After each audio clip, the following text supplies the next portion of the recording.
एक अपराधी कोर्ट में जज साहब के सामने पेश होता है, लेकिन उसके साथ अदालत के अंदर एक ऐसा कांड होता है जो पहले ना कभी किसी ने सोचा था और ना ही सुना होगा। इंसाफ की कुर्सी पर बैठे जज साहब भी हैरान थे, क्योंकि उनकी आंखों के सामने जो कोर्ट रूम के अंदर हुआ उसे देखकर हर कोई हैरान था। जरा सोचिए, करीब 200 महिलाएं एक अपराधी को घेर लें और फिर उसका वो हश्र करें कि उसकी खून की छींटे कोर्ट रूम की दीवारों पर हों और जमीन पर उसका खून हो। यह हुआ था 13 अगस्त 2004 को, लेकिन इस केस की कहानी मैं आपको आगे बताऊंगा। पर अभी पहले बात करते हैं कोलकाता डॉक्टर रेप और मर्डर केस के बारे में। असल में कोलकाता के आरजीकर अस्पताल मर्डर केस में सीबीआई फूंक फूंक कर कदम रख रही है। दरअसल लेडी डॉक्टर के साथ हैवानियत करने वाले संजय रॉय को लेकर सीबीआई काफी सतर्क है। असल में संजय रॉय के खिलाफ लोगों का गुस्सा 7वें आसमान पर है। अब इसने हैवानियत ऐसे करी, इसकी वजह से हर कोई इससे गुस्सा है।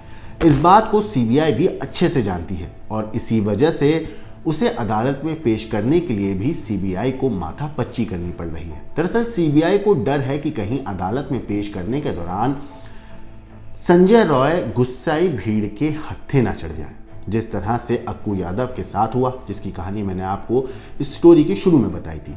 वैसा ही हशर संजय के साथ भी ना हो जाए, इसीलिए सीबीआई बहुत सोच समझकर कदम उठा रही है। वैसे कोलकाता के आरजीकर अस्पताल में लेडी ट्रेनिंग डॉक्टर के मर्डर मामले में अब तक सीबीआई को ज्यादा कुछ खास कामयाबी नहीं मिली है, लेकिन सीबीआई एक और जहां संदीप घोष पर सवाल की बौछार कर रही है, जो एक्स प्रिंसिपल है उसके ऊपर, तो वहीं दूसरी तरफ आरोपी संजय रॉय से सच उगलवाने में जुटी हुई है। डॉक्टर बिटिया के कातिल संजय रॉय का अब पॉलीग्राफिक टेस्ट होना है। सीबीआई को इसकी मंजूरी भी मिल गई है, मगर अब तक इसमें देरी हो रही है। दरअसल आरोपी संजय रॉय पॉलीग्राफी टेस्ट में सीबीआई के सामने अब अजीबोगरीब हालत में आ गया है। आरोपी संजय रॉय का केस लेने के लिए कोई भी वकील तैयार नहीं है। इसने जो हैवानियत करी है, इसकी वजह से कोई भी वकील इसका केस नहीं लड़ना चाहता है। 33 साल का जो आरोपी है संजय रॉय, वो एक सिविक वॉलंटियर है। पुलिस का अस्थायी कर्मचारी होने की वजह से इसकी आरजीकर अस्पताल में अच्छी पहुंच थी। इसी आरजीकर अस्पताल में इसने 9 अगस्त को ट्रेनी डॉक्टर के साथ हैवानियत करी थी, जिसका शव हॉस्पिटल के अंदर मिला था। इस वारदात के बाद से ही देश भर में जबरदस्त विरोध प्रदर्शन हो रहे हैं और एक गर्मा गर्म राजनीतिक बहस भी छिड़ गई है। सीबीआई मंगलवार को ही संजय रॉय का पॉलीग्राफी टेस्ट करना चाहती थी, मगर मंगलवार को वकील की गैर मौजूदगी में पॉलीग्राफी टेस्ट टालना पड़ा। कानूनी सहायता वकील को अब आरोपी संजय रॉय को टेस्ट के फिजिकल और मनोवैज्ञानिक पहलुओं के बारे में जानकारी देने के लिए नियुक्त किया गया है। वैसे यहाँ बताना जरूरी है आपको कि संजय रॉय की सहमति के बाद ही सीबीआई टेस्ट आगे बढ़ा सकती है और मीडिया रिपोर्ट्स के मुताबिक जांच एजेंसियां आरोपी संजय रॉय की सुरक्षा को लेकर भी सतर्क हैं, क्योंकि जनता का जो गुस्सा है वो 7वें आसमान पर है। हर कोई इस इंसान से बदला लेना चाहता है। हर कोई चाहता है कि बिटिया को इंसाफ मिले और इसे सजा मिले। घटना के कई दिन बीत जाने के बाद भी गुस्सा कम होने का नाम नहीं ले रहा है इस हैवानियत की वजह से। जांच एजेंसियों को डर है कि अदालत में पेश करने के दौरान कहीं भीड़ के हाथ लगने पर संजय रॉय की मॉब लिंचिंग ना हो जाए। उन्होंने कहा कि वो संभावित समाधानों पर गौर कर रहे हैं। सीबीआई संजय रॉय को अदालत में पेश करते वक्त कड़ी सुरक्षा के इंतजाम पर विचार कर रही है। सियालदह जिला अदालत ने इसी हफ्ते की शुरुआत में संजय रॉय को पॉलीग्राफी टेस्ट की वैसे मंजूरी दे दी थी। जांच एजेंसियां सीबीआई संजय रॉय के बयानों की पुष्टि करना चाहती हैं, जो इस मामले की जांच का एक अहम हिस्सा है और एक अहम कड़ी भी साबित होगा। रिपोर्ट्स के मुताबिक आरोपी संजय अपनी बातों से लगातार जांच एजेंसियों को गुमराह कर रहा है। पॉलीग्राफी टेस्ट को लाई डिटेक्टर टेस्ट भी कहते हैं। ये एक वैज्ञानिक तरीका है जिसमें पूछे गए सवालों पर व्यक्ति की शारीरिक प्रतिक्रियाओं जैसे कि दिल की धड़कन, सांस लेने में बदलाव, पसीना, रक्तचाप को मापा जाता है।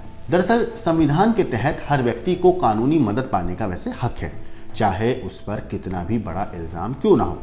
कानूनी मदद के तहत वकील उन लोगों को दिए जाते हैं जो खुद के लिए वकील नहीं कर सकते हैं या फिर जिनके हालात सामान्य होना, या फिर ऐसा भी होता है कि जिनका केस लड़ने के लिए कोई वकील इनकार करता हो, जैसा कि संजय के केस में हुआ। मगर कोलकाता कांड ने फिलहाल देश को हिला कर रख दिया है। अस्पताल के पूर्व प्रिंसिपल संदीप घोष की भी जांच के दायरे में है। वैसे आपको बता दूं कि आरजीकर अस्पताल में 9 अगस्त को लेडी डॉक्टर का सेमिनार हॉल में शव मिला था और इसी वजह से कोलकाता के आरजीकर अस्पताल मर्डर केस में सीबीआई ने फूंक फूंक कर कदम रखा। लेडी डॉक्टर के दरिंदे संजय रॉय को लेकर सीबीआई काफी सतर्क है। इस वीडियो के शुरुआत में मैंने एक केस का जिक्र किया था जहां पर तकरीबन 200 महिलाओं ने अदालत के अंदर एक शख्स को, एक अपराधी को मार दिया था। आखिर वो केस क्या था? तो चलिए अब उस केस के बारे में बात करते हैं कि अक्कू यादव केस क्या था और उसके अंत की कहानी क्या थी। दरअसल अक्कू यादव कांड आज से तकरीबन 20 साल पुराना कांड है। अक्कू यादव वैसे कोई छोटा मोटा अपराधी नहीं था, वो एक सीरियल किलर और रेपिस्ट था। उसने 40 से ज़्यादा महिलाओं का रेप किया था। अक्कू यादव के बारे में कहा जाता है कि वो महाराष्ट्र के नागपुर के कस्तूरबा नगर स्लम का रहने वाला था। अक्कू यादव ने सालों तक अपने स्लम एरिया की महिलाओं का रेप किया। उसने 10 साल की उम्र से लेकर अधेड़ उम्र की महिलाओं को हवस का शिकार बनाया। उसके खिलाफ कोई बोलने को तैयार नहीं होता था। मगर आप कितना ही अपराध क्यों ना कर लो, कहते हैं ना कि पाप का घड़ा एक न एक दिन भरता जरूर है और फिर वो टूट जाता है। इसके साथ भी पाप का घड़ा भरा और फिर वो उसके साथ टूट भी गया। इसे पहली बार अक्कू यादव को साल 1999 में पुलिस ने गिरफ्तार किया। अक्कू यादव के डर से कोई कुछ नहीं बोलता था, मगर अगस्त 2004 में उसके साथ वो हुआ जिसकी गूंज सालों तक सुनाई दी, कहते हैं। उसके ऊपर वेब सीरीज तक बन गई। 13 अगस्त 2004 को जब अक्कू यादव को कोर्ट में पेश किया गया तो वहां उसका आखिरी दिन था। कोर्ट रूम में महिलाओं की खचाखच भीड़ थी। जैसे ही फिर ये दरिंदा अक्कू यादव महिलाओं को दिखा तो महिलाओं ने कानून को अपने हाथों में ले लिया। महिलाओं ने एक साथ पुलिस वालों और अक्कू यादव के चेहरे पर, कहते हैं, लाल मिर्च का पाउडर फेंकना शुरू कर दिया। फिर पुलिस की गिरफ्त से अक्कू यादव को अपने बीच कर लिया। गुस्साई भीड़ के सामने पुलिस भी खौफजदा हो गई।